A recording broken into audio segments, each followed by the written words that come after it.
Now on Indianapolis This Week. Same-sex marriage is now legal in Indiana. An historic decision from the U.S. Supreme Court allowing gay marriage to take effect in Indiana. We hear from those who fought in court for the right to marry, and to one opponent who says the fight is far from over. And bringing Hollywood to the Hoosier State, we roll out the red carpet for the Heartland Film Festival. From RTV6, the Indy Channel, this is Indianapolis This Week with Rafael Sanchez. History in the making. Same-sex couples can now legally marry in the Hoosier State. The U.S. Supreme Court rejected appeals from Indiana and 4 other states on Monday. The monumental decision immediately ends the hold on same-sex marriage and requires Indiana to recognize marriages legally performed in other states. Supporters say the case is now over and there's nothing that can be done in the way of an amendment or law to change it. We've been married a couple times now. We were legal in 2008 in California, then we weren't here. We were legal for 2.5 days in June, and now we're legal, and no one can take that away. So that's awesome, and it feels great. I was just flabbergasted because this is not the way that we expected this to go down. We thought for sure that one of the cases would be granted cert. We never imagined that the Supreme Court would not grant cert to any of the cases and that we would suddenly find ourselves legally married in Indiana today. Yeah, I was initially kind of sick to my stomach because I really was hoping that the Supreme Court would hear one of the cases and make a big ruling for the country, a sweeping ruling for everybody. And but after it settled in a little bit, ecstatic, but still hopeful that down the road it's going to go across the United States. But really excited that we can tell our daughter that regular people can make a change. The decision by the Supreme Court means same-sex marriage is now legal in 4 more states. Besides Indiana, that includes Wisconsin, Oklahoma, Utah, and Virginia. The ripple effect is even bigger since 6 other states in the same federal court jurisdictions will also be impacted. That means same-sex marriage could soon be legal in 30 states plus the District of Columbia. Supporters and opponents on the issue of same-sex marriage both say they wanted the Supreme Court to weigh in and to establish a final nationwide ruling. Joining us now, Eric Miller, founder of Advance America. Welcome to the program. Your reaction to the court's decision? Well, the first thing we need to let people know in the state of Indiana is that the battle to protect marriage between a man and a woman is not over. It's still right to protect marriage between a man and a woman, and it's still right to give Hoosiers the opportunity to vote to be able to protect marriage between a man and a woman. When the court ruled on Monday, October the 6th, that they didn't want to take up the case involving the challenge to Indiana's marriage statute, we were disappointed. But at the same time, there is still opportunity for the court to be able to hand down a decision that either gives states the right to protect marriage between a man and a woman, or the states can recognize the fact that marriage between a man and a woman is indeed constitutional. So we're disappointed. We're not necessarily surprised, but the battle to protect marriage, again, between a man and a woman is not over. The battle continues. Why were you not surprised? In the sense, this is a court that's split 5-4, mainly conservative justices on this court. You were not surprised that the court did not take on the issue and say, let us settle this once and for all. So many states have so many questions on the East Coast, West Coast, in the middle. Let's just rule on something so that the states know what to do. You were not surprised? Well, I tell you, from the standpoint of this, there are really 4 liberals and there are 4 conservatives, and there's a swing vote in Justice Kennedy. Justice Kennedy last year in the Supreme Court Windsor decision said that states have the right to define marriage the way they want to.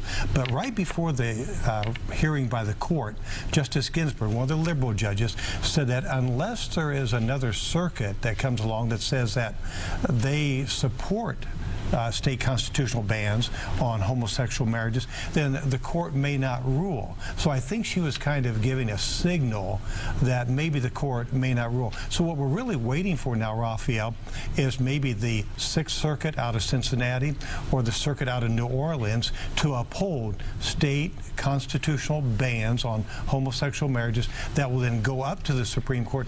Now the Supreme Court then will have one circuit that says that homosexual marriages can be legal, another one that will say homosexual marriages are not, and then the court will have the opportunity to rule. And what we're hoping for is that the Supreme Court will do the same thing they did last year. They will say, wait a minute, marriage decisions should be left to the individual states. At that point in time, then marriage between a man and woman will once again be protected in Indiana. The governor at this point said he's going to follow the rule of law. He says he's going to move on. A lot of the leaders in the House, Indiana House, and the Senate, they're going to move on. Is there really an appetite to take this on? The people of the state of Indiana still want the right to be able to vote to protect marriage between a man and a woman. The vast majority of the people in the state of Indiana, Rafael, still support marriage between a man and a woman, and I know that because the other side, those that are advocating homosexual marriages, do not want the people of the state of Indiana to be able to vote. So while some legislators may wish that this would go away, it can't go away. It must not go away because the children and the churches and the families of Indiana are at risk if we do not protect marriage between a man and a woman. So then how do you carry on this campaign? If the battle is not over, how do you do it in such a way that you don't sound bigoted or someone who's against someone else's civil rights? Is that possible to do that? Oh, absolutely, because we've been doing it now for a number of years, and places that I speak, programs that I come on like this, it's an opportunity to talk to people about the fact that for centuries, marriage between a man and a woman has been the standard, has been the norm, has been what has built Western civilization, and it's been the standard here in America since the founding of America.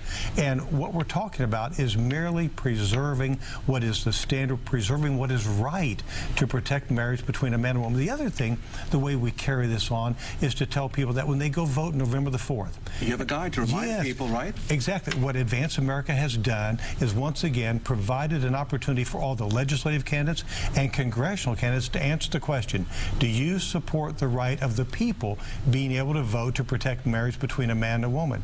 And so, yes, the people, when they go vote November the 4th, they can go to advanceamerica.com. They can download a free nonpartisan voter guide, not Republican or Democrat, and find out which legislators still support the right of the people to be able to vote to protect marriage between a man and a woman.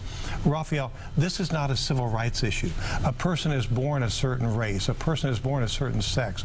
Our civil rights laws... You're going to get pushback on that, right? And you understand that people are going to say you are wrong on that issue. Sure. You say it that way. Sure. And yet what they need to answer is that a person, again, is born a certain race or born a certain sex. Homosexuality is a choice that a person chooses. And so we should not be given civil rights. We should not be classifying sexual activity as a civil right. It's different than a race. It's different than a religion. It's different than the sex that a person is born with. And so we need to, again, remind people that it is not a civil rights issue. It is an issue of sexual choice that now these people want the government to do this, Rafael. They want the government to put its seal of approval on homosexuality. That's what the battle is not over marriage. And of course, this debate will continue. We want to thank you for coming and sharing your viewpoint. I know you'll come back and talk to us. Of course, we'll hear from the other side as well. Sure, we will. Mr. Miller, thank you so much. Rafael, thank you. We appreciate you for coming on the program. Thank you. Coming up, a possible change in the way we elect our judges and a new crime plan. Will it work? The Political Insiders with Indianapolis This Week continues. Back at the round table, our Beck Democrat Abdul Hakim Shabazz with IndyPolitics.org. You just heard from Eric Miller with Advance America. What do you make of his statements? He believes that there is an appetite to possibly challenge the Supreme Court's decision at the State House. Well, I think you've got a joke already. I can tell by the look on your face. But, it really smacked of desperation, some of his comments. And I won't go into the offensive nature of some of his comments. I'll let them speak for themselves. But I think that we're ready. People in the state are ready for this issue to be over. I know that someone like Eric Miller wants to use this as a rallying cry to get his base out to vote. I don't think that's probably going to push people out to the polls because it's so far ahead of the election.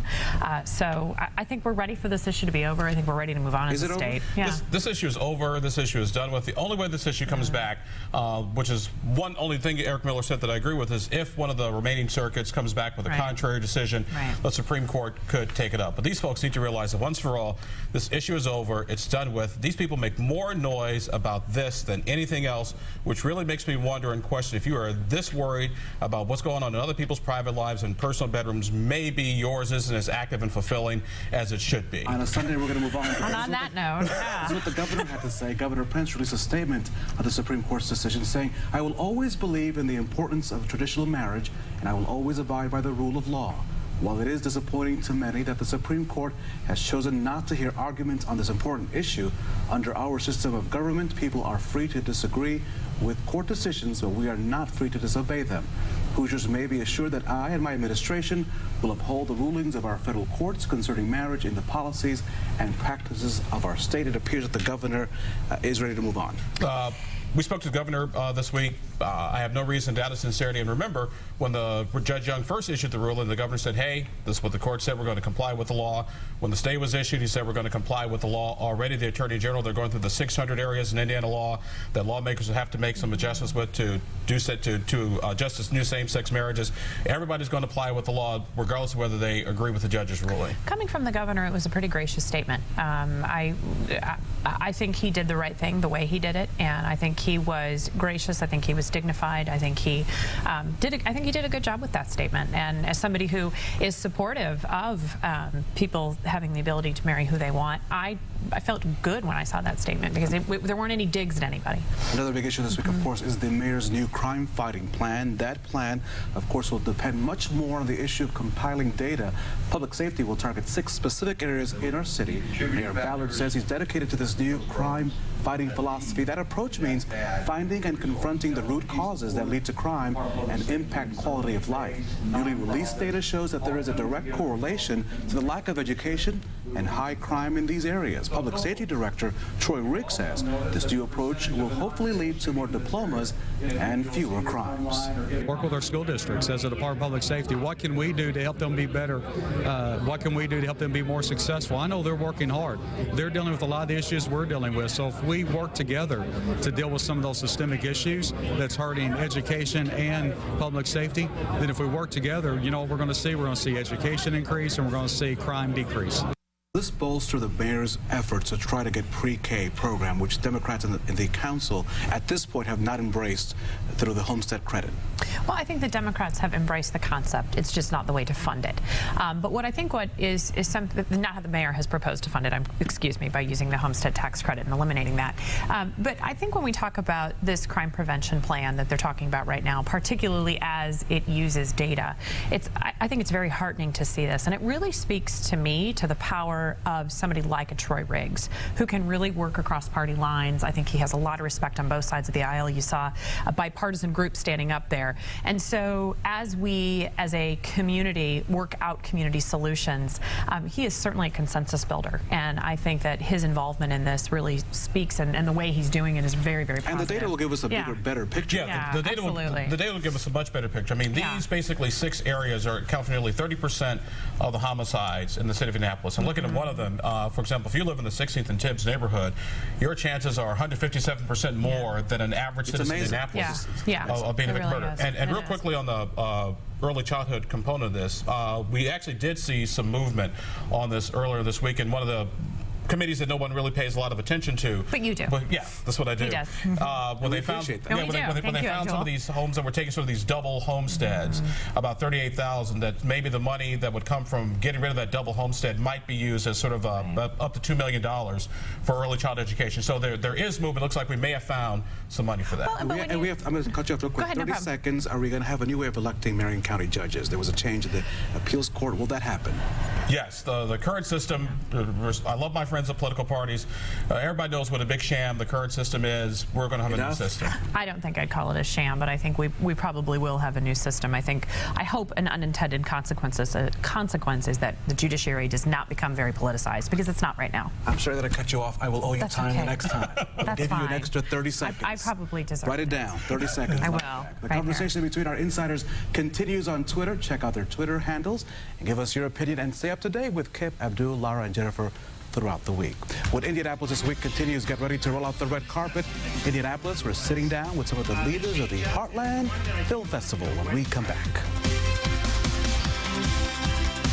This Thursday will be opening night for the 23rd annual Heartland Film Festival. This year, the festival is setting records with more than 130 independent films being shown over the next 10 days. And $115,000 will be handed out in cash prizes. RTV6's Brett Brown sat down with some of the leaders of the festival. Well, it is a bit of Hollywood coming to Indianapolis for 10 days here in October. The annual Heartland Film Festival kicks off on Thursday. We've got a trio of guests joining us here on Indianapolis this week. I'll start with Stuart Lowry, president of the Heartland Film Festival. Tim Irwin is the artistic director, gentlemen, and Chris Kaczynski from Ball State University, one of the directors, will be presenting at the festival this week. Gentlemen, welcome.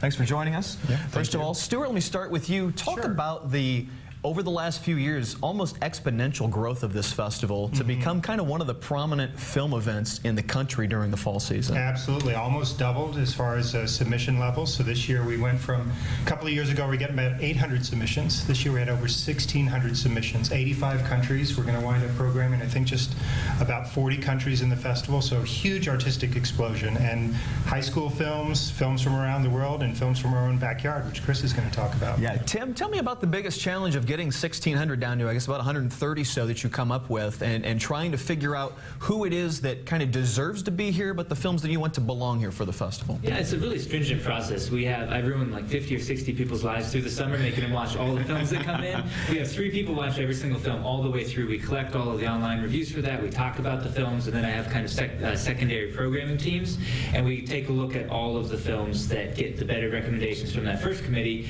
and then we kind of narrow it down a little bit into what'll fit at the festival. We always look for a broad range of themes and kind of whatever's in the film, so that it's not just a whole bunch of the same thing. You can find something for everybody at the festival. You have a theme this year called Shift Your Perspective. When you saw kind of the collective that came in here, did you get a good vibe on some films early on that you knew were really going to be a part of this? Yeah, there were, and we're a missional festival, so that's kind of all about what we do anyway. It's kind of in our nature from the very beginning.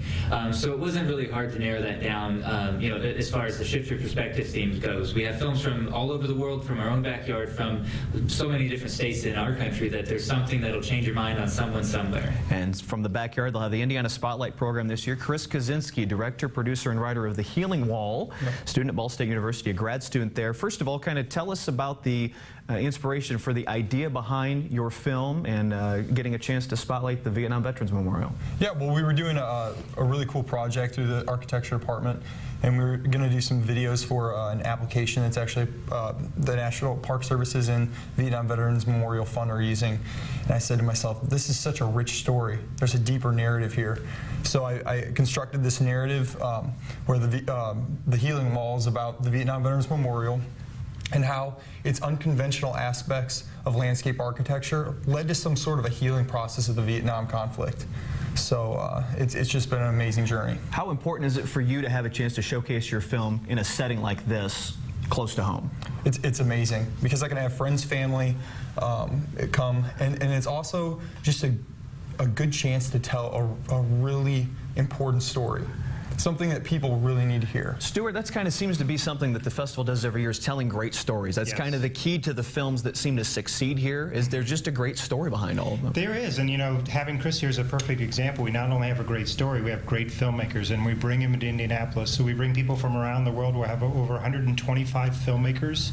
The Q&A session, the thematic richness of the film is really expounded upon by their own passion and their own firsthand witness of doing a project. So, you know, Chris has spent hundreds of hours putting this together. We're showing just a small snapshot of it, but as you said, it's a very deep thematic film, and it's going to resonate with people for a long time. The film getting itself on a couple of you got a Monday and a Friday coming up here, your dates for screening? Yep. Good.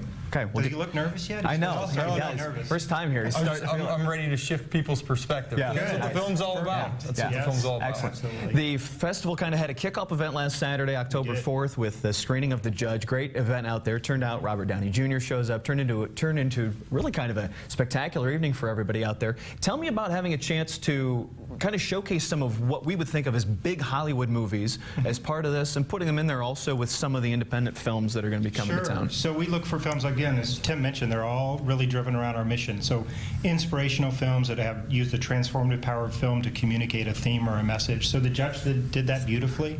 Robert Downey Jr. was here, David Dobkin, the director. So it really dovetails well into the independent side. We show that these themes there are Hollywood themes that fit well for us, and those are the films we invite and celebrate through our Truly Moving Picture Award. But we also keep the focus squarely on the independent films as we go into the festival. Stuart, you've got a lot of films here that come awards season.